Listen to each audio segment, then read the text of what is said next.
কিন্তু নবীজি গো এমন করুণ পরিস্থিতি, আলকামা সহ্য করতে পারে না।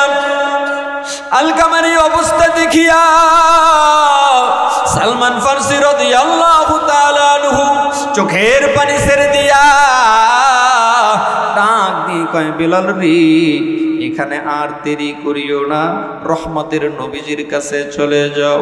রহমতের নবীজির কাছে যাইয়া আমাদের এই আলকামার এই করুণ পরিস্থিতিটা তুমি জানায় দাও। হযরত বিলাল দৌড়ায়া দৌড়ায়া আমার আপনার নবীজির কাছে চলে যায়। ডাক দিয়ে কয়, নবী গো, আপনি আমাদেরকে পাঠিয়েছিলেন আলকামার অবস্থা পরিদর্শন করার জন্য। আলকামার অবস্থাটা নবী ভালো না, আলকামার জবান বন্ধ, জবানে কালেমা পর্যন্ত পড়তে পারে না। নবীজি গো আলকামার জবান বন্ধ,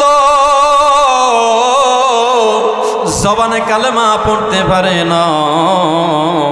আমরা কালেমার তালকিন করানোর চেষ্টা করেছি, কিন্তু জবানে কালেমা উচ্চারণ হয় না। এই অবস্থাটা, এই করুণ পরিস্থিতির বর্ণনা শুনিয়া নবী আমার চোখের পানি ছাইরা দেয়। আলহামদুলিল্লাহি নাহমাদুহু ওয়া নুসাল্লি আলা রাসূলিহিল কারীম।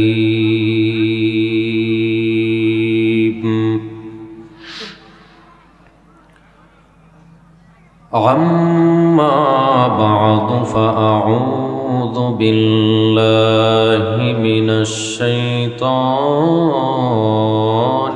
রাজীম।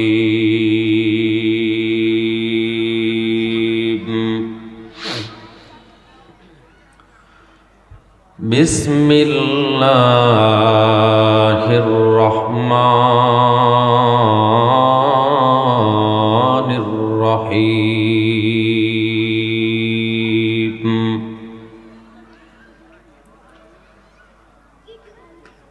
والذين آمنوا وعملوا الصالحات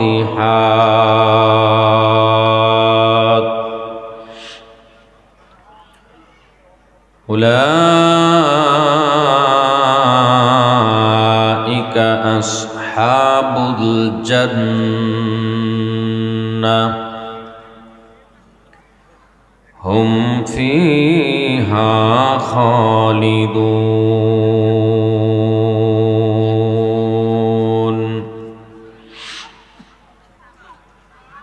صدق الله العظيم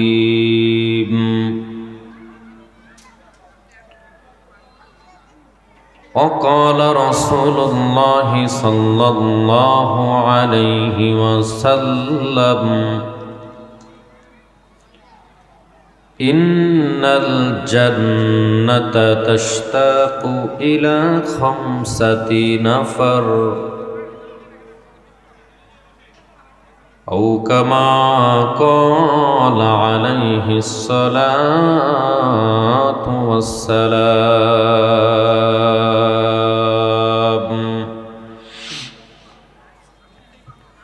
وقال شاعر علم قادر قدرت داری ہر چکھاہی آکونی مردرا تو جان بخشی جندرا بے جاکونی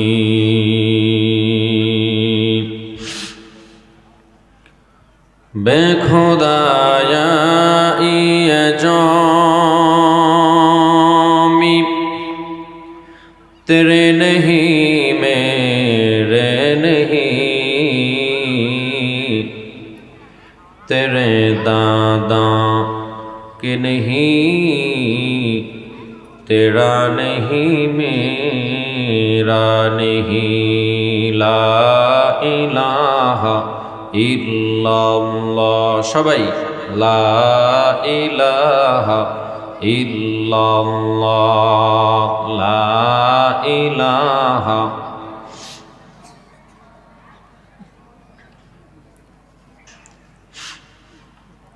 কতই যে সুন্দর এই ধরা,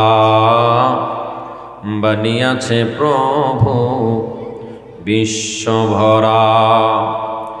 কতই যে সুন্দর এই ধরা, বানিয়াছেন প্রভু কুদরত দ্বারা। কেহই তো তা পারিবে না, চক্ষু যে জড়িয়ে যায়। খুদ প্রভুই তো বানিয়াছে সবই, যেন করি উপাসনা তার। লা ইলাহা ইল্লাল্লাহ, লা ইলাহা, লা ইলাহা ইল্লাল্লাহু মুহাম্মাদুর রাসূলুল্লাহ। সকলেই পড়ি সাল্লাল্লাহু আলাইহি ওয়াসাল্লাম। পৃথিবীটা কিছু নয়, মিছে মায়া বন্ধ।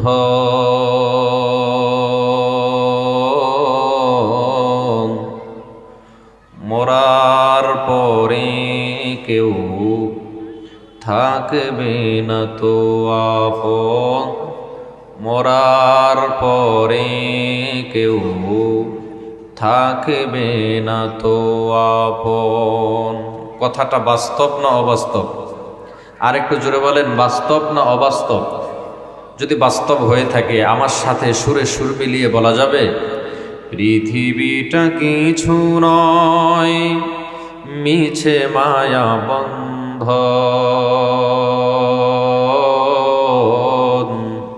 মরার পরে কেউ থাকবে না তো আপন। মরার পরে কেউ থাকবে না তো আপন। আমার মৃত্যুর খবর শোনে করবে লোকজন ভিড়।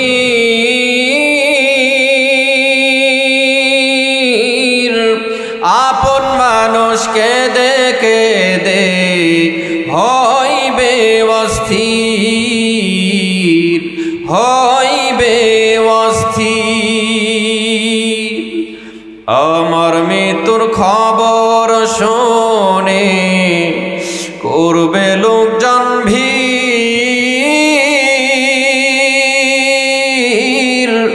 আপন মানুষকে দেখে দে হইবে অস্থির, হইবে অস্থির। কেউ করাবে গোসল আমায়, কেউ বা কবর খনন। মরার পরে কেউ থাকবে না তো আপন। মরার পরে কেউ থাকবে না তো আপন। পৃথিবীটা কিছু নয়, মিছে মায়া বন্ধ। মরার পরে কেউ থাকবে না তো আপন। মরার পরে কেউ থাকবে না তো আপন। ঠিক কিনা? মীরের বেদকা নুরানিয়া হাফিজিয়া মাদ্রাসার খতমে কোরআন উপলক্ষে বাৎসরিক ইসলামী মহাসম্মেলন এর সম্মানিত শ্রদ্ধাভাজন সভাপতি সাহেব এবং আজকের মাহফিলের আমন্ত্রিত ওলামায়ে কেরাম ও অতিথিবৃন্দ, আমার সামনে উপবিষ্ট আছেন বিভিন্ন দূর দূরান্ত থেকে আগত এলেম পিপাসু আমার ছাত্র ভাইরা, কলিজার টুকরারা, আরও আছেন সমবয়সী যুবক ভাইরা, আরও আছেন মুরব্বী বাবাজিরা, পর্দার অন্তরালে অবস্থানগত মা ও বোনেরা। আসুন আমরা সবাই মিলে ওই মহান রবের দরবারে শুকরিয়া জ্ঞাপন করি যে আল্লাহ দয়া করে মায়া করে আমাকে আপনাকে কুরআনুল করিমের মাহফিলে, ওলামে কেরামের মজলিসে, বেহেশতের বাগানে আসার বসার তৌফিক এনায়েত করলেন। এজন্য ওই রবের দরবারে দিল থেকে শুকরিয়া জ্ঞাপন করি, বলি আলহামদুলিল্লাহ। রব্বে কারিম বলেন, কোন বান্দা যদি নিয়ামত পেয়ে নিয়ামতের শুকর গুজার হয়, শুকরিয়া জ্ঞাপন করে মহান রব আল্লাহ ওই বান্দার প্রতি নিয়ামত কোটি কোটি গুণে বৃদ্ধি করে দেন। বলেন সুবহানাল্লাহ। আজকের এই মাহফিলটা আমার আপনার জন্য বিশাল বড় একটা নিয়ামত। এই ব্যাপারে আপনাদের কারো কোনো সন্দেহ আছে? কোনো দ্বিমত আছে? কেন নিয়ামত? এই খতমে কোরআন উপলক্ষে ইসলামী মহাসম্মেলন কেন নিয়ামত? আজকের এই মাহফিল থেকে কোনো একজন বক্তা, শ্রোতা, অতিথি দিল যদি পরিবর্তন হয়ে যায়, কোনো একজন ব্যক্তির মাঝে যদি পরিবর্তন আর পরিবর্ধন চলে আসে, এই একজন ব্যক্তিকে উসিলা বানায়া হাসরের ময়দানে মহান রব আল্লাহ আমার আপনার জন্য নাজাতের ফায়সালা দিয়ে দিবে। কোন সুবহানাল্লাহ। আর একটু জোরে বলেন সুবহানাল্লাহ। তাহলে আজকের মাহফিলটা আমার আপনার জন্য বিশাল বড় একটা নিয়ামত। এই ব্যাপারে যদি কারো কোনো দ্বিমত সন্দেহা না থেকে থাকে, জবান খুলে উচ্চ আওয়াজে আরেকবার শুকরিয়া জ্ঞাপন করে বলি আলহামদুলিল্লাহ। আর একটু জোরে সোরে বলি আলহামদুলিল্লাহ। বাড়তি যে ইকো যে প্রতিধ্বনিটা, এটা একটু কেটে দেন, অফ করে দেন, কমাই দেন বাড়তি সাউন্ড। এবার সেই বিশ্ব নবীর পক্ষে দরুদ সালাম পাঠ করছি, যিনি ছিলেন নবী আর রাহমা, সাইয়্যিদুল খালাক, কুতুবুল বাশার, উম্মতের কান্ডার, সকল নবীগণের সর্দার। কোন মারহাবা। আসুন সেই বিশ্ব নবীর পক্ষে শিরিক মুক্ত, বেদাত মুক্ত ভাবে জবান খুলে উচ্চ আওয়াজে নবীর শানে, নবীর প্রেমে সংক্ষিপ্ত দরুদ সবাই পড়ি সাল্লাল্লাহু আলাইহি ওয়াসাল্লাম। আমার ভাইরা, বাবাজিরা, এই দরুদের সাথে আপনাদের কারো কোনো ঝামেলা আছে? কোনো দ্বন্দ্ব আছে? কোনো ঝগড়া আছে? তাহলে দরুদ সবাই পড়লেন না, কারণ কি? অনেকেই এই দরুদ পড়লে কি লাভ হয়, এইটার লাভটা জানে না, ফজিলতটা হয়তো বা জানে না, যার কারণে আপনারা দরুদ না পড়েই বসে আছেন। আল্লাহর নবী পয়গম্বরে আরবি ফরমান, সাহাবীরা শোনো, আমি নবীকে ভালোবেসে আমার কোনো গুনাহগার উম্মত যদি একবার দরুদ পড়ে, কতবার? আর একটু জোরে কোন কতবার? একবার দরুদ পড়ে, মান সাল্লা আলাইয়া ওয়াহিদান সাল্লাল্লাহু আলাইহি আশরা। আল্লাহর নবী ফরমান, সাহাবীরা আমার ওই উম্মতের উপর একবার দরুদ পড়ার বিনিময়ে মহান রব আল্লাহ কম পক্ষে 10 বার রহমত নাজিল করেন। কোন সুবহানাল্লাহ। দরুদ পড়বেন একবার, রহমত আসবে কতবার? আর একটু জোরে কোন, রহমত আসবে কতবার? কম পক্ষে 10 বার। আল্লাহর নবী আরো ফরমান, সাহাবীরা আমি নবীকে ভালোবেসে আমার যেই গুনাহগার উম্মত দৈনন্দিন প্রতিদিন দরুদের আমল করতেই থাকবে, আমি ওই উম্মতকে সাথে নিয়ে জান্নাতে যাব। বলেন সুবহানাল্লাহ। তাহলে দরুদ পড়লে লাভ না লস? আর একটু জোরে বলেন, দরুদ পাঠ করলে লাভ না লস? তাহলে যদি লাভ হয় তাহলে আরেকবার পড়ি সাল্লাল্লাহু আলাইহি ওয়াসাল্লাম। আমার ভাইরা, বাবা জিরা, আমি আপনাদের সম্মুখী পবিত্র কালামুল্লাহ থেকে ছোট্ট একটি আয়াতে কারিমা তেলাওয়াত করেছি এবং নবী পাকের অসংখ্য হাদিসে মোবারকা থেকে একটি হাদিসের অংশ বিশেষ পাঠ করেছি। আয়াত ও হাদিসকে সামনে রেখে অল্প কিছু কথা বলার চেষ্টা করব ইনশাআল্লাহ।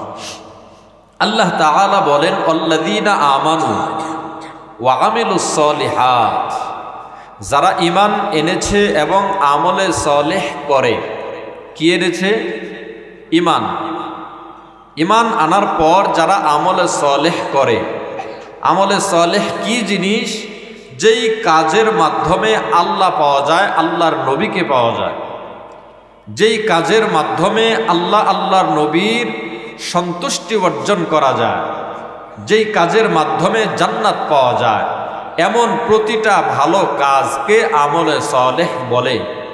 আল্লাহ তাআলা বলেন, আল্লাযীনা আমানু, যারা ঈমান এনেছে, ওয়া আমিলুস সলিহাত, এবং যারা আমলে সলেহ করে, উলাইকা আসহাবুল জান্নাহ, এই মানুষগুলো হলো জান্নাতের অধিবাসী। কোন সুবহানাল্লাহ। এই মানুষগুলো কোন জায়গার অধিবাসী? জান্নাতের অধিবাসী। আমাদের পক্ষ থেকে প্রশ্ন, আল্লাহ জান্নাতের অধিবাসী বানাইলা কতদিনের জন্য? আল্লাহ তাআলা বলেন, হুম ফিহা খালিদুন, চিরকালের জন্য, অনন্ত কালের জন্য। আল্লাহু আকবার বলে। তাহলে এমন জান্নাতে আমরা সবাই যাইতে চাই কি চাই না? বলেন, সবাই যাইতে চাই কি চাই না? সবাই যাইতে চাই। আল্লাহ তাআলা আমাদের সবাইকে কবুল আর মঞ্জুর করুক। সকলে বলেন আমিন। আল্লাহর নবী পয়গম্বরে আরবি জান্নাতের ব্যাপারে হাদিসে পাকে কি ইরশাদ করেন দেখেন। আল্লাহর নবী সাহাবায়ে কেরামদেরকে নিয়ে বসে আছেন। আল্লাহর নবী বললেন, সাহাবায়ে কেরাম শোনো, গোটা পৃথিবীর মানুষ জান্নাতের জন্য পাগল। এমন কোনো মানুষ নাই যেই মানুষটা জান্নাত চায় না। ঠিক বললাম না ভাই? ঠিক বললাম। যেই মানুষটা জান্নাতে যাওয়ার কাজ করে, জান্নাতের পথে চলে, এই মানুষটাকেও জিজ্ঞাসা করলে বলে আমি জান্নাত চাই, আল্লাহ দয়া করে জান্নাত দিও। যেই মানুষটা সকাল সন্ধ্যা গাঞ্জা খায়, নামাজের ধারের কাছেও যায় না, যত ধরনের অশ্লীল বেহায়াপনা আছে, সব অশ্লীল কাজের ভিতরে একে পাওয়া যায়।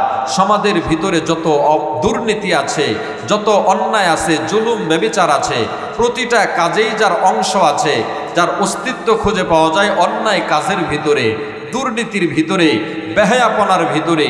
এমন বেঈমান মার্কা মানুষকেও যদি জিজ্ঞাসা করা হয়, ভাই বলো তুমি জান্নাত চাও নাকি জাহান্নাম চাও, এই মানুষটাও গলা ফাটায় বলবে, হুজুর দোয়া কইরেন আমাকেও যেন আল্লাহ জান্নাত দেয়। কথা বলেন ঠিক কিনা?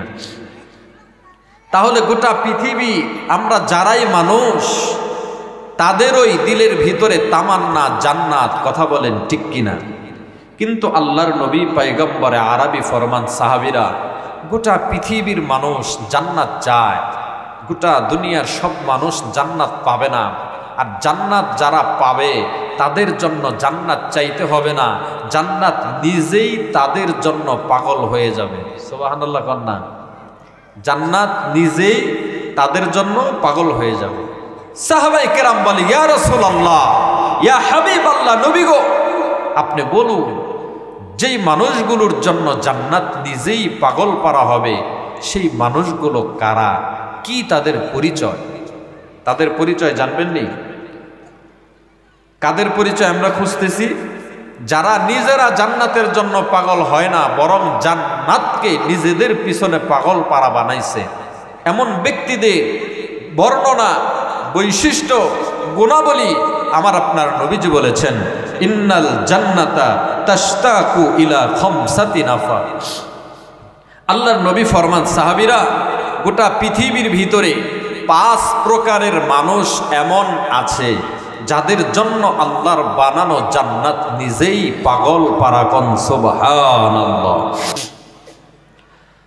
আমার ভাইজান, আমার বন্ধুগণ, আল্লাহর নবী পয়গম্বর আরবি সরকার দু আলম ডাক দিয়ে কয় সাহাবীরা শোনো, গোটা পৃথিবীর ভিতরে 5 প্রকারের মানুষ এমন আছে যাদের জন্য আমার আল্লাহ জান্নাতকে তাদের পিছনে পাগল পারা বানায় দেয়। আল্লাহু আকবার বলেন।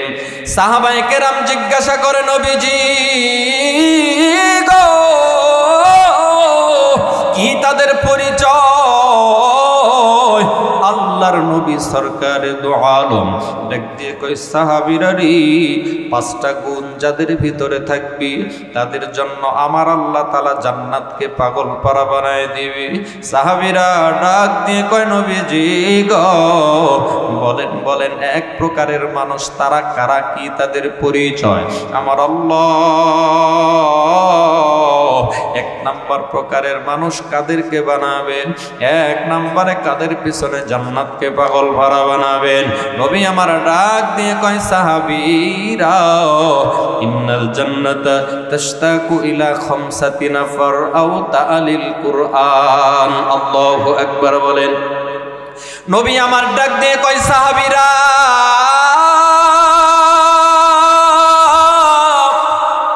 শুনিয়া নাও, শুনিয়া নাও, 1 প্রকারের মানুষ তারা যারা তালিল কুরআন, প্রতিদিন সকাল সন্ধ্যা কোরআন পড়ে। আল্লাহু আকবার বলেন। যারা প্রতিদিন সকালে কোরআন পড়ে এবং বিকালে কোরআন পড়ে, অথবা কোরআন পড়নেওয়ালা ব্যক্তিদেরকে অন্তর দিয়া মোহাব্বত করে, নিজে কোরআন পড়তে পারে না কিন্তু কোরআনকে চুমু খায়, নিজে কোরআন পড়তে পারে না কিন্তু কোরআনকে কলিজা দিয়া ভালোবাসে, এমন মানুষ আমগোর দেশে আছে নাকি নাই? আল্লাহর নবী ডাক দিয়ে কই, সাহাবীরা, যাদের কলিজার ভিতরে কোরআনের প্রেম আছে, যাদের হৃদয়ের ভিতরে কোরআনের প্রতি মহব্বত আছে, ভালোবাসা আছে, এই মানুষগুলো নিজেরা জান্নাতের পাগল হতে হবে না। এই মানুষগুলোর কলিজার ভিতরে জান্নাতের লোভ লালসা লালন করতে হবে না, বরং আমার আল্লাহ তাদের পিছনে জান্নাতকে পাগল পারা বানায়া দিবে। সুবহানাল্লাহ। এই কোরআন যারা মানবে, যারা পড়বে, কোরআনকে যারা ভালোবাসবে, এরা ভালো মানুষ নাকি মন্দ মানুষ? এই যে আমাদের এলাকায় এত সুন্দর একটা প্রতিষ্ঠান, আজকে খতমে কোরআন উপলক্ষে এত সুন্দর ইসলাহি মাহফিল, এই খতমে কোরআন যারা পড়েছি, এই কোরআন যারা পুরা কোরআন যারা মুখস্থ করেছি, কিংবা যারা কোরআনটা নাজেরা করতেছে, পড়তেছে, এই কোরআনওয়ালা ব্যক্তিদেরকেও যদি আমি আপনি ভালোবাসি, তবুও তালিল কোরআনের অন্তর্ভুক্ত হয়ে যাব। নবী আমার ডাক দিয়ে কই, সাহাবীরা রে, শুনিয়া নাও, শুনিয়া নাও, যারা নিজে কোরআন পড়বে এবং কোরআন পড়নেওয়ালা ব্যক্তিদেরকে ভালোবাসবে, এদেরকে আমার আল্লাহ বিনা হিসাবে জান্নাতের ফয়সালা দিয়ে দিবে। চিৎকার মেরে বলেন সুবহানাল্লাহ। তাহলে 1 প্রকারের মানুষ তারা কারা? যারা কোরআন পড়ে এবং কোরআনকে মহব্বত করে এবং কোরআন পড়নেওয়ালা ছাত্রদেরকে, কোরআন পড়নেওয়ালা ব্যক্তিদেরকে কলিজা থেকে ভালোবাসে, এরা হলো তালিল কোরআনের অন্তর্ভুক্ত, তালিমুল কোরআনের অন্তর্ভুক্ত। এর অন্তর্ভুক্ত যারা হবে তাদের জন্য আমার আল্লাহ জান্নাতকে পাগল পারা বানায় দেবে। কোন সুবহানাল্লাহ। তাদের অন্তর্ভুক্ত আমরা সবাই হইতে চাই কি চাই না? বলেন তো, তাদের অন্তর্ভুক্ত আমরা সবাই হইতে চাই তো ইনশাল্লাহ? আল্লাহ তাআলা আমাদের সবাইকে কবুল আর মঞ্জুর করুক। সকলে বলেন আমিন। আর একটু জোরে সুরে বলেন আল্লাহুম্মা আমিন। আমার ভাইরা, আমার বাবাজিরা, কুরআনুল কারীম যারা পড়ে, কুরআনুল কারীম যারা মানে, এরা কখনো অন্যায় কাজে জড়িত থাকতে পারে না। কথা বলেন ঠিক কিনা? কেন? কোরআনের ভিতরে সুদকে হালাল করেছেন না হারাম করেছেন? কোরআনের ভিতরে ঘুষকে হারাম করেছেন নাকি হালাল করেছেন? কোরআনের ভিতরে কোনো ভাই তার ভাইয়ের সাথে প্রতারণা করবে, এটাকে বৈধতা দিয়েছেন নাকি অবৈধ ঘোষণা করেছেন? কোরআনের ভিতরে যত নিষিদ্ধ কাজ আছে, প্রতিটা কাজ থেকে যখন কোরআনওয়ালা নিজেকে বাঁচায় রাখবে, নিজেকে হেফাজতে রাখবে, আল্লাহর নবী ফরমান ইন্নাল জান্নাতা তাশতাকু ইলা খামসাতি নাফার তা'লিল কোরআন, তখন ওই বান্দা তা'লিল কোরআনের অন্তর্ভুক্ত হয়ে যাবে। আর এই বান্দার পিছনে জান্নাত গুড়গুড় করবে, জান্নাতকে আমার আল্লাহ পাগল বানায় দিবে। আল্লাহু আকবার বলেন। কোরআনের ভিতরে যারা কোরআন পড়বে, কোরআন মানবে, এমন প্রতিটা সন্তান বাবা মায়ের খেদমত করতে বাধ্য, ভরণ পোষণ করতে বাধ্য। কথা বলেন ঠিক কিনা?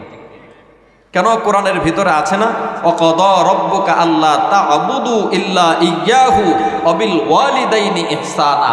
বাবা মায়ের সাথে প্রতিটা সন্তানের উপর আমার আল্লাহ বিধান দিয়েছেন ইহসানপূর্ণ আচরণ করতে, নরম মেজাজে কথা বলতে, তাদের সাথে ধমক দিয়ে কথা না বলতে, চোখ রাঙিয়ে কথা না বলতে। কথা বলেন ঠিক কিনা?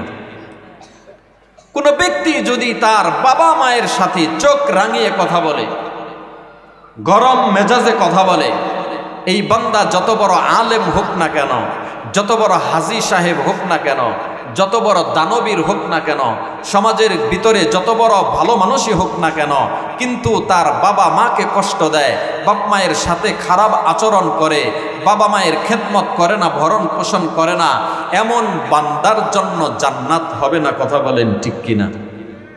কেন হবে না? বাবা মা এত বড় দামি সম্পদ। কোন সন্তানের প্রতি যদি তার বাবা মা সন্তুষ্ট হয়ে যায়, এই বান্দার প্রতি খুশি হন তিনি কে? আর একটু জোরে বলেন, খুশি হন তিনি কে? আর আল্লাহ যেই বান্দার প্রতি সন্তুষ্ট হয়ে যায়, এই বান্দার জন্য জান্নাত ওয়াজিব হয়ে যায়। কোন সুবহানাল্লাহ। তাহলে বলতেছিলাম, যত বড় নামাজি হোক না কেন, যত বড় কোরআন পড়নেওয়ালা আলেমই হোক না কেন, যত বড় দান সদকা করনেওয়ালা দানবীর হোক না কেন, যদি বাবা মায়ের খেদমত না করে, বাবা মায়ের সন্তুষ্টি অর্জন করতে না পারে, এই বান্দা কখনো জান্নাতে যাইতে পারবে না। এমনকি এই বান্দার জন্য একটা ভয় আছে, মৃত্যুর সময় কালেমা নসিব হবে কিনা। বাবা মা কত বড় দামি সম্পদ। মায়ের সাথে শুধুমাত্র একটু যোগাযোগ কম রাখার কারণে, মায়ের সাথে একটু সম্পর্ক দূরত্ব থাকার কারণে আল্লাহর নবীর প্রিয় মাহবুব একজন সাহাবী, যেই সাহাবীর নাম হযরত আলকামা রাদিয়াল্লাহু তাআলা আনহু, এই সাহাবী মৃত্যুর সময় জবান বন্ধ হয়ে গিয়েছিল, কালেমা পড়ার জন্য হাজারো চেষ্টা করছে, কিন্তু কালেমা জবান দিয়ে বের হচ্ছে না। কিসের কারণে? মায়ের সাথে একটু সম্পর্ক কম থাকার কারণে, মায়ের খেদমত একটু কম করার কারণে, মায়ের সাথে যোগাযোগ কম থাকার কারণে, মায়ের সাথে সম্পর্ক একটু খারাপ থাকার কারণে মৃত্যুর সময় জবান বন্ধ। আর আমার আপনার তো কোনো অস্তিত্বই খুঁজে পাওয়া যাবে না। কথা বলেন ঠিক কিনা? আমার ভাইজান, আমার বন্ধুগণ, আল্লাহর নবীর প্রিয় মাহবুব একজন সাহাবী, নাম যার হযরত আলকামা রাদিয়াল্লাহু তাআলা আনহু।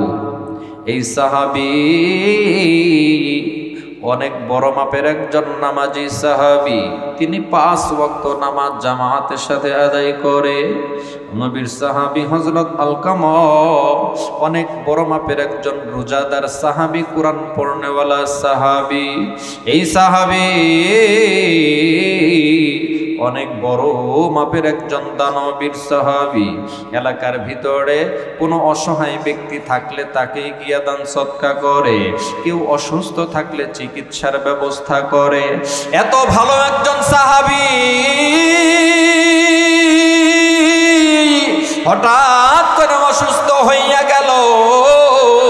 অসুস্থ হওয়ার পর দিন যত যায় শারীরিক অবস্থা মোটেও উন্নতি হয় না, শুধুই অবনতি হইতে থাকি।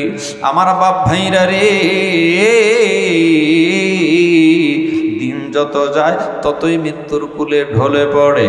শারীরিক অবস্থা মোটেও উন্নতি হয় না, উন্নত মানের চিকিৎসা গ্রহণ করা হয়, তবুও শারীরিক অবস্থার কোনো ভালো দেখা যায় না। আমার ভাইরা, এই করুণ পরিস্থিতি দেখিয়া নবীর সাহাবী হযরত আলকামা রাদিয়াল্লাহু তাআলা আনহুর বিবি একটা দৌড় মেরে আমার আপনার নবীজির কাছে চলে গেছে। নবী গো,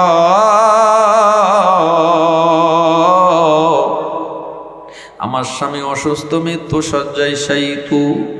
দিন যত যায় শারীরিক অবস্থা ততই অবনতি হচ্ছে, খারাপ হচ্ছে।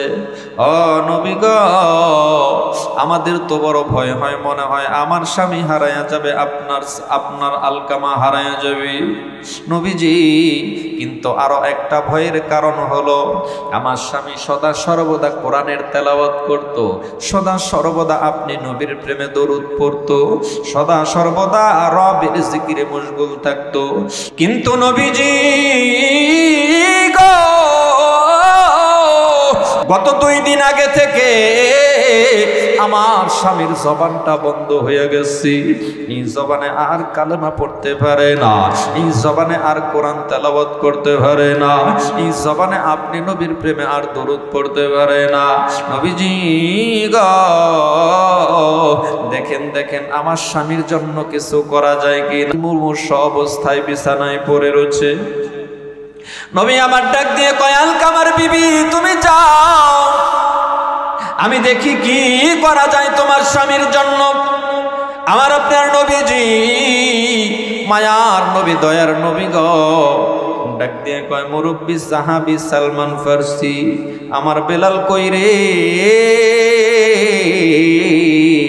সালমান এবং বেলাল রাদিয়াল্লাহু তাআলা আনহুর সাথে আরো কয়েকজন সাহাবীদেরকে সাথে দিয়া ডাক দিয়ে কয়, তোমরা আমার আলকামার অবস্থাটা পরিদর্শন করে আসো এবং আলকামার অবস্থাটা তদারকি করে আসো। যদি দেখো আলকামার অবস্থাটা ভয়াবহ, মুমূর্ষ অবস্থায় পড়ে আছি, এ সাহাবীরা, বেলাল ও সালমান, আমার আলকামারে মৃত্যুর আগে একটু কালেমার তালকিন করায়। নবীর সাহাবায়ে কেরাম আলকামা রাদিয়াল্লাহু তাআলা আনহুর বাড়িতে চলে গেছে। যা দেখি আলকামা শুয়ে আছে, জবানটা বন্ধ, কালেমা পড়তে পারে না। এই অবস্থা দেখিয়া নবীর মুরব্বী সাহাবী আলকামা রাদিয়াল্লাহু তাআলা আনহুর মাথার কাছে বসে গেল। আলকামার মাথায় হাত বোলাইয়া দেয় আর কালেমার তালকিন করানোর চেষ্টা করে। আল্লাহু আকবার বলে। আমাদের সমাজের ভিতরে দেখবেন কোন মানুষ যদি অসুস্থ মুমূর্ষ অবস্থায় পড়ে থাকে, মসজিদের ইমাম সাহেব কিংবা মসজিদের হাজী সাহেব ওই বান্দাকে কালেমার তালকিন করানোর চেষ্টা করে কি করে না? আমার বাপ ভাইরা রে, হযরত সালমান ফারসি রাদিয়াল্লাহু তাআলা আনহু আলকামা রাদিয়াল্লাহু তাআলা আনহুর মাথায় হাত বুলায় দেয় আর জবান দিয়ে কালেমা পড়ে, লা ইলাহা ইল্লাল্লাহু মুহাম্মাদুর রাসূলুল্লাহ সাল্লাল্লাহু আলাইহি ওয়াসাল্লাম। সালমান জবান দিয়ে কালেমা পড়ে, কিন্তু আলকামা ঠোঁট পর্যন্ত লড়াইতে পারে না। এমন করুণ পরিস্থিতি, আলকামা সহ্য করতে পারে না। আলকামার এই অবস্থা দেখিয়া সালমান ফারসি রাদিয়াল্লাহু তাআলা আনহু চোখের পানি ছেড়ে দিয়া ডাক দিয়ে কয়, বেলাল রে, এখানে আর দেরি করিও না, রহমতের নবীজির কাছে চলে যাও। রহমতের নবীজির কাছে যাইয়া আমাদের এই আলকামার এই করুণ পরিস্থিতিটা তুমি জানায় দাও। হযরত বেলাল দৌড়ায়া দৌড়ায়া আমার আপনার নবীজির কাছে চলে যায়। ডাক দিয়ে কয়, নবী গো, আপনি আমাদেরকে পাঠিয়েছিলেন আলকামার অবস্থা পরিদর্শন করার জন্য। আলকামার অবস্থাটা নবী ভালো না, আলকামার জবান বন্ধ, জবানে কালেমা পর্যন্ত পড়তে পারে না। নবীজি গো, আলকামার জবান বন্ধ, জবানে কালেমা পড়তে পারে না। আমরা কালেমার তালকিন করানোর চেষ্টা করেছি, কিন্তু জবানে কালেমা উচ্চারণ হয় না। এই অবস্থাটা, এই করুণ পরিস্থিতির বর্ণনা শুনিয়া নবী আমার চোখের পানি সাইরা দেয়, গাল বেয়ে জমিনে টপ টপ কইরা নবীর চোখের পানিগুলো পড়ে, আর ডাক দিয়ে কয়, বেলাল রে, তোমরা তো জানো, তোমরা তো দেখেছো আমি নবীর সাহাবী। কোন সাহাবীর মৃত্যুর সময় কালেমা নসিব হয় না এমন ঘটনা তো ঘটে না, কিন্তু আমার আলকামার জবানটা কেন বন্ধ? আমি নবীর মন মানে না। ও বেলাল, কি করা যায় বলো বলো। বেলাল ডাক দিয়ে কয়, নবী গো, জলদি করে কালেমার তালকিন করানোর ব্যবস্থা করতে হবে। আপনি নবী চলেন চলেন। নবী আমার ডাক দিয়ে কয়, বেলাল রে, আমি যাব একটু পরে, ঠিক আছে, কিন্তু আমি যাওয়ার পূর্বে আমি আলকামার ব্যাপারে কয়েকটা তথ্য জানতে চাই। তুমি বলো বলো। দেখো দেখো আলকামার বাবা মা জীবিত আছে কিনা, আলকামার আব্বু আম্মু জীবিত থাকলে তাদের সাথে আমি কথোপকথন করতে চাই, তাদের সাথে একটু আলাপ করতে চাই। নবীর সাহাবী বেলাল ডাক দিয়ে কয়, নবী গো, আলকামার বাবা নাই, আলকামার ছোট্ট অবস্থায় আলকামার বাবা ইন্তিকাল করেছি, আলকামার মা এখনো পর্যন্ত জীবিত আছে, কিন্তু আলকামার মা বয়োবৃদ্ধা, আলকামার মা বার্ধক্যজনিত বাড়ি সমস্যার কারণে বাসায় থাকে, কোথাও বেরো হয় না। নবী আমার ডাক দিয়ে কয়, বেলাল রে, আমাকে নিয়ে চলো, আমি আলকামার আম্মার সাথে কথা বলবো। আলকামার আম্মার কাছে গিয়ে প্রশ্ন করে, আম্মা যান, আপনার ছেলে মুমূর্ষ অবস্থায় বিছানায় পড়ে আছি, বলেন বলেন আপনার ছেলের অবস্থা এত করুণ হওয়ার কারণ কি? আপনার ছেলের ব্যাপারে আপনি একটু বর্ণনা দেন, ব্যাখ্যা দেন। আলকামার মা ডাক দিয়ে কয়, নবী গো, আমার ছেলের ব্যাপারে আমি কি বলবো? আমার ছেলে তো অনেক বড় মাপের একজন সাহাবী, আমি তো দেখি প্রতিদিন 5 ওয়াক্ত নামাজ পড়ে, আমি তো দেখি বছর বছর হজ করে। ও নবী গো, আমি তো দেখি আমার আলকামা প্রতিদিন ফজরের পরে কোরআন পড়ে। নবীজি, আমি তো দেখি আমার আলকামা এলাকার গরিব গরিব অসহায় মানুষদেরকে দান সদকা করে, সাহায্য সহযোগিতা করে। আমার ছেলের আমল ইবাদত বন্দেগীর ভিতরে কোনো ত্রুটি নাই। নবী আমার ডাক দিয়ে কয়, আম্মা জান, আপনার ছেলের নামাজের হিসাব ঠিক আছে, যাকাত দান সদকার হিসাব ঠিক আছে, কোরআন তেলাওয়াতের হিসাব ঠিক আছে, মানলাম, সব ঠিক আছে গো। আপনি মা বলেন, আপনার আলকামার সাথে আপনি মায়ের সম্পর্ক ঠিক আছে নি? আপনি মায়ের সম্পর্কটা আলকামার লগে ঠিক আছে নি? যোগাযোগ, ভালোবাসা, প্রেম ঠিক আছে নি? এই কথাটা শুনিয়া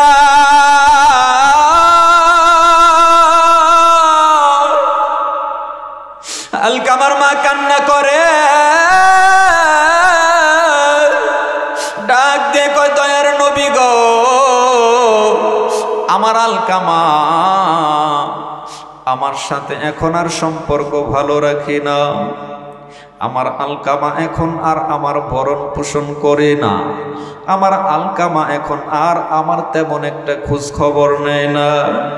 ওই আমার ডাক দিয়ে কয়, আম্মা যান, দেখেন দেখেন আপনার ছেলে হয়তো ভুল করেছি, এই মুহূর্তে আপনি যদি তাহার উপর সন্তুষ্টি অর্জন না করেন, আপনি যদি তাহার প্রতি রাজি খুশি না হইয়া যান, তাহলে আপনার ছেলে ঈমান হারা বেঈমান হইয়া মারা যাবে। দেখবেন বর্তমান সমাজে অনেক সফল ব্যক্তি আছে, বাবা মাকে ভাত দেয় না, আছে না নাই? দেখবেন লক্ষ কোটি কোটি টাকা সমাজের ভিতরে উন্নয়নমূলক কাজ করে, কিন্তু বছর শেষে বাপকে একটা লুঙ্গি কিনা দেয় না, মা জননীকে ভালো একটা কাপড় কিনে দিতে পারে না। এমন সন্তান আছে না নাই? এমন সন্তানের অভাব নাই। এমন কুলাঙ্গার সন্তানকে গোটা পৃথিবীর মানুষ যদি ভালো বলে, তবুও আল্লাহ তাআলা বলবেন না, এটা ভালো না, এটা বাবা মার অবাধ্য সন্তান, ওর জন্য কালেমা নসিব হবে না, ও জাহান্নামী। কথা বলেন ঠিক কিনা? আল্লাহ নবীর সাহাবী মৃত্যুর সময় জবান বন্ধ, আর আমার আপনার তো কোনো খবরই থাকবে না। কথা বলেন ঠিক কিনা? আমার আপনার নবীজি ডাক দিয়ে কয়, আম্মা জান, এখন আপনার উচিত হলো এই মুহূর্তে আলকামার প্রতি সন্তুষ্ট হয়ে যাওয়া, আলকামার সব ভুল ত্রুটি আপনার ক্ষমা করে দেওয়া। আলকামার মা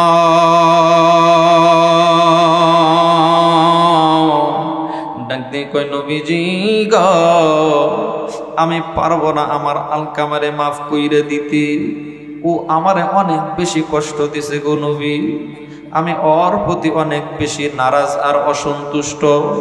নবী আমার ডাক দিয়ে বলে, মা, আমি জানতে চাই, শুনতে চাই, আমার আলকামা আপনারে কি এমন বেশি কষ্ট দিছে গো নবী? আলকামার আম্মা ডাক দিয়ে কয়, নবী গো, আলকামা যখন দুনিয়ার ভিতরে ভূমিষ্ঠ হয়, আমি মা প্রতিটা মায়েদের মতো সন্তানকে জড়াইয়া সব প্রসব বেদনা ভুইলা যায়। আল্লাহু আকবার বলেন। এই আলকামাকে যখন ছোট থেকে লালন পালন করতে করতে যখন বয়স 4 কিংবা 5 হয়ে গেল, এমন অবস্থায় আলকামার বাবা ইন্তিকাল করলো, আলকামা এতিম হয়ে গেল, আমি মা বিধবা হইয়া গেলাম। নবীজি কত কষ্ট করিয়া আমার আলকামারে আমি বড় করেছি। নবীজি এমনও সময় গেছে আমি মা অসুস্থ, কিন্তু চিকিৎসার জন্য মেডিকেলে যাই নাই, চিকিৎসা নেওয়ার কোনো প্রয়োজন মনে করি নাই, কিন্তু আমার আলকামা একটা হাসি দিলে, একটা কাশি দিলে ঔষধ কিনা দিতে আমি মা দেরি করি নাই। এমন দরদের মা আমাদের দেশে এখনো আছে নাকি নাই? আর একটু জোরে জোরে কন্যা আছে নাকি নাই? আলকামার আম্মা ডাক দিয়ে কয়, নবী গো, এই আলকামারে কত আদর যত্ন কইরা বড় বানাইলাম, আলকামা সমাজের ভিতরে যখন বিবাহ করার জন্য উপযুক্ত হয়ে গেল, নবীজি গো দেখেন দেখেন, আমি মা নিজে আলকামারে বিবাহ করায় দিলাম। এই আলকামা বিবাহ করার পর থেকে আমি মাকে আস্তে আস্তে ভুলতে আরম্ভ করে। বিবাহের আগ পর্যন্ত আলকামা আমি মায়ের সব দায়িত্ব পালন করেছি, কিন্তু বিবাহ করার পর থেকে শ্বশুর শাশুড়ি পাইয়া, নতুন বধূ পাইয়া আমি মাকে ভুইলা গেছে। এমন কুলাঙ্গার সন্তান আমাদের দেশে অভাব নাই, প্রতিটা ঘরে ঘরে এখন পাওয়া যাবে। কথা বলেন ঠিক কিনা? এমনটা আছে কি আছে না? দেখবেন বাবা মা জায়গা জমি বিক্রি কইরা সন্তানকে ইঞ্জিনিয়ার বানাইছে, সন্তানকে ডাক্তার বানাইছে, সন্তানকে বড় বিজনেসম্যান বানাইছে। আজকে সন্তানের বাসা বাড়ির অভাব নাই, অর্থ সম্পদের অভাব নাই, সুখ শান্তির অভাব নাই, কিন্তু দিন শেষে বাপ মাকে ভাত দেয় না। ঠিক বললাম না ভাই? ঠিক বললাম।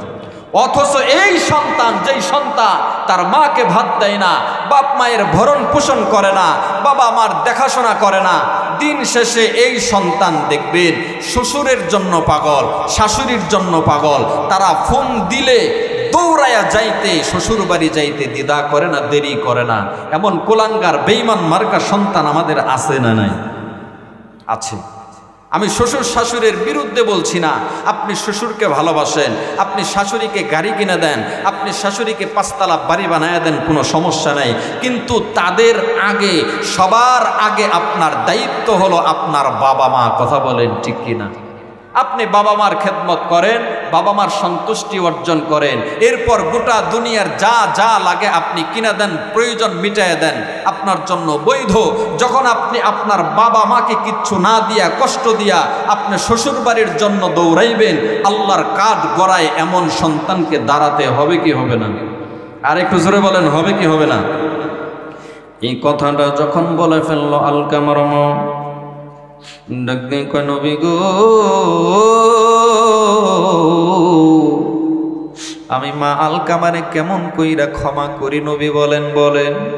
এই আলকামারে যখন আমি বিবাহ করাইয়া দিলাম, আস্তে আস্তে আমার আলকামা আমারে ভুইলা যাইতে আরম্ভ করে।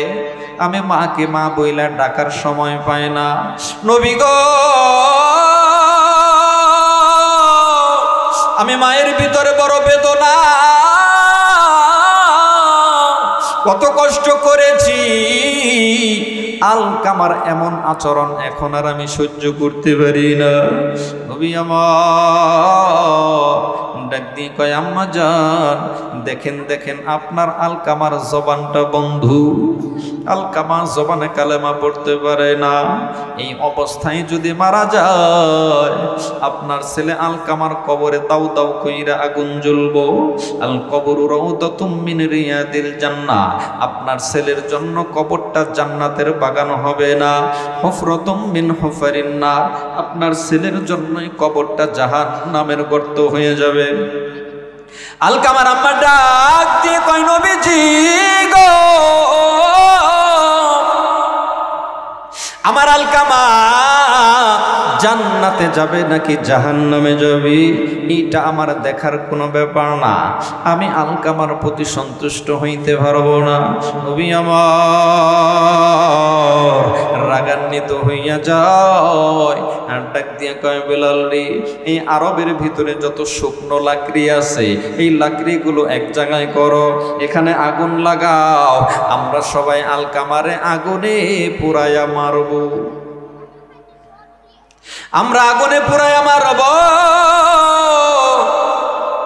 কেন? জাহান্নামের আগুনের চেয়ে দুনিয়ায় পুরা ভালো, কথা বলেন ঠিক কিনা? আলকামার মা ডাক দি কয় ইয়া রাসূলুল্লাহ, ইয়া হাবিবাল্লাহ, নবী গো, আপনি নবী না দুনিয়ার জন্য রহমত, আপনি নবী না প্রতিটা মাখলুকের জন্য রহমত, আপনি নবী হইয়া আমার ছেলেরে কেমনে কইরা আগুনে পোড়াইয়া মারবে? নবী আমার ডাক দিয়ে কয় আম্মা জান, আপনার ছেলে ঈমান হারা হইয়া যদি ইন্তিকাল করে গো, আপনার ছেলেরে কবরে রাখা মাত্রই কবরটা জাহান্নামের গর্ত হয়ে যাবে। এই রায়টা আমি সহ্য করতে পারবো না, এই ব্যাপারটা আমি নবী মানতে পারি না, যার কারণে আমি আগুনে পুরাইতে চাই। এই খবরটা শুনিয়া আলকামার আম্মা ডাক দিয়ে কয় নবী গো, হাজার হলেও এই আলকামারে তো আমি 10 মাস 10 দিন পেটে ধরেছি, আমারই চোখের সামনে আমার আলকামা আগুনে পুড়বে, আমি মা সহ্য করতে পারবো না। নবী গো, আপনার কথা মতো আপনারে সাক্ষী রাইখা আমার আলকামারে আমি মাফ কইরা দিলাম। সুবহানাল্লাহ। মা কেন এত দামি জানে না সকলে, জানতো যদি দেখতো পরে কোরআন হাদিস খুলে। মা কেন এত দামি জানে না সকলে, জানতো যদি দেখতো পরে কোরআন হাদিস খুলে। একটি হজের সওয়াব মিলে, একটি হজের সওয়াব মিলে, মাকে একবার দেখিলে।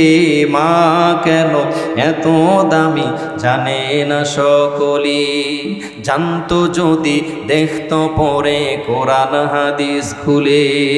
কথা কোন ঠিক কিনা? 10 মাস 10 দিন গর্ভে ধারণ করেছিল মা, সহ্য করেছিল মায়ে কতই যন্ত্রণা। 10 মাস 10 দিন গর্ভে ধারণ করেছিল মা, সহ্য করেছিল মায়ে কতই যন্ত্রণা। সেই মারে কষ্ট দিলে, সেই মাকে কষ্ট দিলে খোদার আরো সুটলি। মা কেন এত দামি জানে না সকলে, জানতো যদি দেখতো পরে কোরআন হাদিস খুলে। ঠিক কিনা? তাহলে আমরা কোরআন পড়ব তো ইনশাল্লাহ, কোরআন মানব তো ইনশাল্লাহ। আলকামার আম্মা যখন আলকামারে ক্ষমা করে দিল, আল্লাহর নবী চেক করার জন্য, যাচাই করার জন্য যে আমি নবীর সামনে, আমি নবীকে মানবতা দেখানোর জন্য কি স্বীকার করলো নাকি আসলেই মন থেকে আলকামারে মাফ করে দিয়েছে। এ বেলাল, দৌড়ায় যাও, দৌড়ায় যাও, দেখো দেখো বর্তমান আমার আলকামার অবস্থাটা কি। আল্লাহর নবীর প্রিয় সাহাবী হযরতে বেলাল যখন আলকামার বাড়ির দিকে দৌড়ালেন, আলকামার বাড়িতে ঘরে ডান পা রাখা মাত্রই নবীর সাহাবী বেলাল শুনতে পেল আলকামার জবান খুলে গেছে।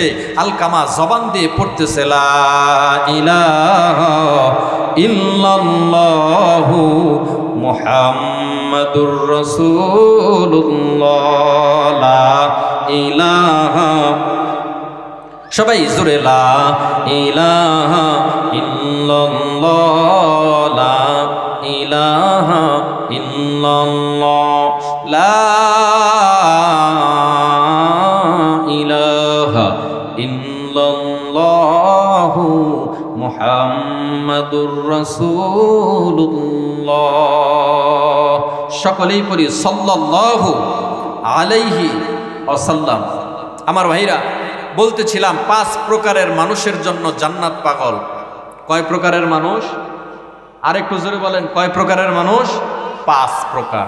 1 নম্বর প্রকার হলো যারা প্রতিদিন কোরআন পড়ে, তালিল কোরআন ইয়া তালিমুল কোরআন, কোরআন পড়ে, কোরআন পড়ায়, কোরআন শিক্ষা করে অথবা কোরআন শিক্ষা দেয়, অথবা কোরআনকে মহব্বত করে, অথবা কোরআন পড়নেওয়ালা ব্যক্তিদেরকে কলিজা দিয়া ভালোবাসে। এমন ব্যক্তিদের জন্য আমার আল্লাহ জান্নাতকে পাগল বানায় দিবে।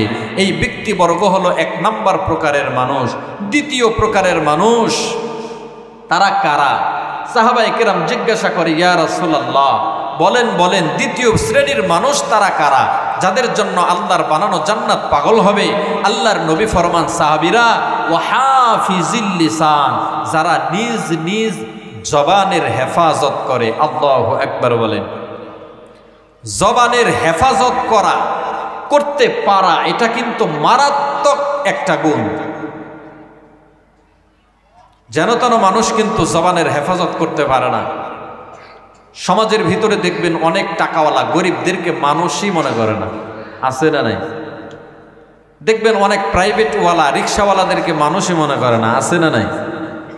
সমাজের ভিতরে দেখবেন অনেক বড় লোকেরা এমন আছে, সব বড় লোক না, কিছু কিছু বড় লোক গরিবদেরকে ভালোবাসে না, ইজ্জত করে না, সম্মানও করে না, এদেরকে মানুষই মনে করে না। এরা যে আশরাফুল মাখলুকাত, আল্লাহ তাআলার প্রিয় মাহবুব বান্দা, এদেরকে এই মূল্যায়নটুকুই তারা করে না সম্পদের পাওয়ারে। এই জন্যই আল্লাহর নবী ফরমান ওয়া হাফিজিল লিসান। সাহাবায়ে কেরাম শোনো, যারা নিজেদের জবানের হেফাজত করতে পারবে, কিসের হেফাজত? যারা জবানের হেফাজত করতে পারবে এমন প্রতিটা ব্যক্তিদের পিছনে আমার আল্লাহ জান্নাতকে পাগল পারা বানায় দিবে। সুবহানাল্লাহ। এটা হলো 2য় নম্বর গুণ। 3য় নম্বর গুণ হলো আল্লাহর নবী ফরমান ও মুতঈমিল জিআন। সাহাবায়ে কেরাম শোনো, 3য় নম্বর গুণ হলো অভাবগ্রস্ত ব্যক্তিদেরকে খাদ্য দিয়া সহযোগিতা করা। যাদের পেটে খাবার নাই তাদেরকে খাবার দিয়া সহযোগিতা করা, যাদের ঘরে চাউল নাই তাদেরকে চাউল দিয়া সহযোগিতা করা। আছে মাদ্রাসা এতিমখানায় চাউলের অভাব, ডাউলের অভাব, অর্থ সম্পদের অভাব, এখানে অর্থ সম্পদ, চাল ডাল, ছাত্রদের খাদ্য সামগ্রী দিয়ে সহযোগিতা যারা করবে, আল্লাহর নবী ফরমান ওয়া মুতঈমিল জিআন, এদের পিছনে আমার আল্লাহ জান্নাতকে পাগল পারা বানায় দিবে। কোন সুবহানাল্লাহ। এটা কয় নাম্বার গুণ? আরেকটু জোরে কোন, কয় নাম্বার? 3 নাম্বার। 4 নাম্বার গুণ হলো অমুকসিল উরিয়ান। আল্লাহর নবী ফরমান, সাহাবীরা শোনো, যারা অভাবী ব্যক্তিদেরকে, বস্ত্রহীন মানুষদেরকে, শহরে দেখবেন অনেক চিপায় চাপায় মানুষ ল্যাপ কম্বল ছাড়া শীতের ভিতরে ঘুমিয়ে থাকে, ঘর নাই, বাড়ি নাই, ভালো কোনো বিছানা নাই, ফ্লাইওভারের উপরে ওভারব্রিজের উপরে, ফ্লাইওভারের নিচে কত রং বেরঙের মানুষ আছে, শীতে কাঁপতেছে, তাদের ভালো কোনো পোশাক নাই, ভালো কোনো শীতের কোনো কাপড় নাই, শীতের কোনো আসবাবপত্র নাই।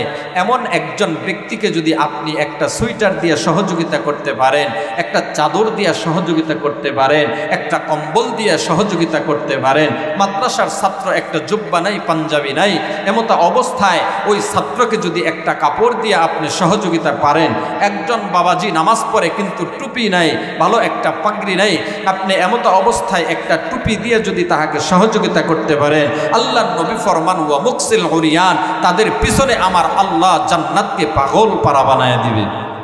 সুবহানাল্লাহ। এটা হলো চতুর্থ নম্বর গুণ। পঞ্চম নম্বর গুণ হলো ওয়ামান সাল্লা আলা হাবিবির রহমান। সাহাবীরা শোনো, পঞ্চম নম্বর গুণ, কাদের পিছনে আমার আল্লাহ জান্নাতকে পাগল পারা বানাবে? আল্লাহর নবী ফরমান, সাহাবীরা রে, পঞ্চম নম্বরে ওয়ামান সাল্লা আলা হাবিবির রহমান, তাদের জন্য আল্লাহ জান্নাতকে পাগল পারা বানাবেন আমার যেই গুনাহগার উম্মতেরা আমি নবীর প্রেমে বেশি বেশি দরুদ পড়বে। আল্লাহু আকবার কোন। নবীর প্রেমে দরুদ পড়লে লাভ না লস? আর একটু জোরে বলতে হবে বাবাজি, লাভ না লস? কি লাভ? নবীর প্রেমে দরুদ পড়লে আমাদের জন্য জান্নাত নিজেই পাগল হবে। আল্লাহু আকবার কোন। নবীর প্রেমে দরুদ পড়লে আমাদের জন্য জান্নাত নিজেই পাগল হবে। আল্লাহ তাআলা এই 5 প্রকারের অন্তর্ভুক্ত আমাদের সবাইকে করার হওয়ার তৌফিক দান করুন। সকলে বলেন আমিন সুম্মা আমিন। ওয়া আখিরু দাওয়ানা আনিল হামদুলিল্লাহি রাব্বিল আলামিন।